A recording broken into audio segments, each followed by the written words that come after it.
சந்து நகைச்சுவையால் நல்லதை சொல்லும் மனிதன். இந்த கதையில் சிக்கிய காளை பற்றி காண்போம். வாங்க கதைக்கு போகலாம். அந்த ஊர் ஒரு சின்ன விவசாய ஊர். சுற்றி முழுக்க வயல்கள், பச்சை பயிர்கள், மண் வாசனை, காலையில கோழி கூவல், மாட்டு சத்தம், எல்லாமே இயற்கையோட கலந்த வாழ்க்கை. அந்த ஊர்ல பெரும்பாலான மக்கள் விவசாயம்தான். யாருக்கும் பெரிய சொத்து இல்லை. ஆனா எல்லாருக்கும் உழைப்பு தான் பெரிய செல்வம். அந்த ஊர்ல வேலு என்ற ஒரு விவசாயி இருந்தான். அவனுக்கு ஒரே ஒரு காளை தான். அது அவனோட உயிர் மாதிரி. அதுதான் அவன் நிலத்தை உழும். அதுதான் அவன் வாழ்க்கையை ஓட்டும். அந்த காளையை அவன் குழந்தை மாதிரி பார்த்து கொள்வான். தினமும் காலையில குளிப்பாட்டி நல்லா தீனி போட்டு பேசிக்கிட்டே இருப்பான். அந்த காளை ரொம்ப நல்லா பயிற்சி பெற்றது. ஹேன்னு சொன்னா முன்னாடி போகும், நில்னு சொன்னா அப்படியே நிற்கும். வேலு சொல்வான், இந்த காளை இல்லைன்னா என் வயலும் இல்லை, என் வாழ்க்கையும் இல்லைன்னு. ஒரு நாள் வழக்கம் போல வேலு காளையை கூட்டிக்கிட்டு வயலுக்கு போனான். அந்த நாள் நல்ல வெயில். மண் கொஞ்சம் ஈரமா இருந்தது. காளை நல்லா உழ ஆரம்பிச்சது. சில நேரம் கழிச்சு வேலு அதை ஓய்வுக்காக தண்ணீர் குடிக்க அழைத்தான். காளையும் சரியா நடந்தது.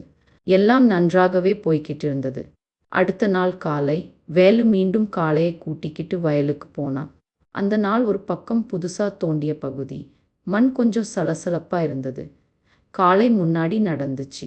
திடீர்னு ஒரு இடத்துல கால் மாட்டிச்சு. மண் உள்ளே அது சிக்கிக்கிட்டது. முதல்ல வேலு பெருசா கவலைப்படல. இது சாதாரணம்தான், இப்போ வெளியே வந்துடும்னு நினைச்சான். ஆனா காளை எவ்வளவு முயற்சி செய்தாலும் நகரவே இல்லை. முன்னாடி போக முயற்சி செய்தது, பின்னாடி வர முயற்சி செய்தது. ஆனா மண் அதை பிடிச்சுக்கிட்டது. சிறிது நேரத்துல காளை பதற்றம் அடைந்தது. கால் மேலும் மேலும் உள்ளே போக ஆரம்பிச்சது. வேலு பயந்து போய் அக்கம் பக்கம் இருந்த விவசாயிகளை கூப்பிட்டான். ஏய் வாங்கப்பா, என் காளை மாட்டிக்கிட்டது. ஊர்ல இருந்து நிறைய பேர் வந்தாங்க. ஒருத்தன் கயிறு கொண்டு வந்தான். ஒருத்தன் தோல்ல பிடிச்சான். ஒருத்தன் பின்னாடி தள்ள முயற்சி செய்தான். எல்லாரும் சேர்ந்து இழுத்தாங்க. ஆனா ஒன்றும் நடக்கல. காளை அசையவே இல்லை. மேலும் வெயில் அதிகம். காளை களைச்சி மூச்சு வாங்க ஆரம்பிச்சது. கண்ணுல ஒரு மாதிரி பயம். வேலு கண்ணீர் விட்டான். ஐயோ, என்னால என் காளையை காப்பாற்ற முடியலையேன்னு. அந்த நேரத்துல யாரோ சொன்னாங்க, சந்துவை கூப்பிடுங்க, இவன் தான் ஏதாவது யோசனை சொல்லுவான். சந்து அந்த ஊர்ல எப்பவும் வேடிக்கை பண்ணிக்கிட்டே இருப்பவன். ஆனா பிரச்சனை வந்தா, சந்து வந்தா ஒரு நம்பிக்கை வரும். சந்து வந்தா வழக்கம் போல சிரிச்ச முகம். என்னடா எல்லாரும் மாட்டை விட மனிதங்க தான் அதிகமா சிக்கிட்ட மாதிரி இருக்கேன்னு சொன்னான். அந்த சூழ்நிலையிலும் சிலருக்கு சிரிப்பு வந்துச்சு. சந்து முதல்ல காளையை பார்த்தான்.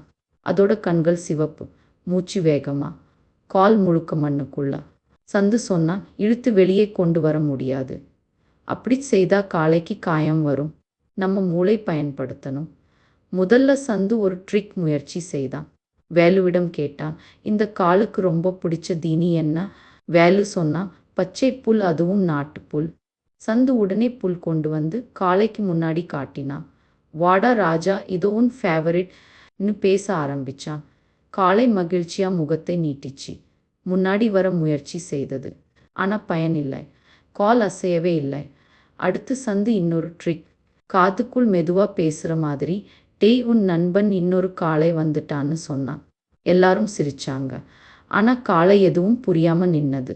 எவ்வளவு முயற்சி செய்தாலும் எதுவும் வேலை செய்யல. காளை மேலும் களைச்சு போயிட்டது. வெயில் உச்சம். வேலு அழ ஆரம்பிச்சான். இது இப்படி இருந்தா என் காளை சாகிடுமோன்னு. சந்து சீரியஸா ஆனா. அவன் சுற்றி பார்த்தான். அந்த இடம் முழுக்க மண். தண்ணீர் இருந்தா இன்னும் சிக்கிடும். இழுத்தா கால் முறியும். சந்து மெதுவா சொன்னான், இப்போ ஒரே ஒரு வழிதான் இருக்கு. கொஞ்சம் பயமா இருக்கும், ஆனா இதுதான் கடைசி வழி. எல்லாரும் சந்து முகத்தை பார்த்தாங்க. என்ன வழின்னு சந்து அருகில் இருந்த ஒருத்தனிடம் சொன்னா, ஒரு எரியுற மரக்கட்டை கொண்டு வா. வேலு அதிர்ச்சியா பார்த்தான். எரியுற மரமா? காளைக்கு தீ காட்டுறியா? சந்து சொன்னா, நம்பு, நான் காளையை காயப்படுத்த மாட்டேன். ஆனா பயம்தான் இதை காப்பாத்த போகுது. எரியுற மரத்தை காளைக்கு முன்னாடி கொஞ்சம் தூரத்துல காட்டினான். தீயை பார்த்த உடனே காளை திடீர்னு பயந்தது. கண்ணு பெரியதா ஆனது. உள்ளே இருந்த சக்தி எல்லாம் ஒரே நேரத்துல வெளியே வந்தது. ஹே இன்னும் ஒரு சத்தம் போட்டு காளை தன்னோட முழு சக்தியையும் பயன்படுத்தி தள்ளியது. மண் உடைந்தது. கால் வெளியே வந்தது. அடுத்த நிமிஷம் காளை முழுசா வெளியே. ஒரே நிமிடத்துல எல்லாரும் கை தட்டி கத்தினாங்க. வந்துடுச்சு. சந்து ஜெயிச்சிட்டான். வேலு ஓடி வந்து காளையை கட்டி பிடிச்சான். கண்ணீர் ப்ளஸ் சிரிப்பு. நீ இல்லைன்னா என் வாழ்க்கையே போயிருக்கும் சந்துன்னு சொன்னான். சந்து சிரிச்சுக்கிட்டே சொன்னான், நான் என்ன பெரிய மந்திரம் பண்ணலாம். சில நேரம் ஆசையால முடியாததை பயம் செய்ய வைக்கும். அடுத்த நாள் அதே காலை அதே வயல் மீண்டும் வழக்கம் போல உழ ஆரம்பிச்சது. வேலு மனசு நிம்மதி. ஊர்ல எல்லாரும் சொன்னாங்க, சந்து சும்மா வேடிக்கையன் இல்ல, சந்துவோட மூளைதான் ஊருக்கே சொத்து. சந்து மட்டும் வழக்கம் போல சிரிச்சுக்கிட்டே, என்னடா நான் தீ காட்டினேன், காலை வாழ்க்கை திரும்ப வந்துடுச்சு. அந்த சிரிப்புக்குள்ள ஒரு பெரிய உண்மை இருந்தது. சில நேரம் பலத்த சக்தி அல்ல, சரியான பயம்தான் நம்மை காப்பாத்தும். மூளை இருந்தா பிரச்சனை கூட வழி கொடுக்கும்.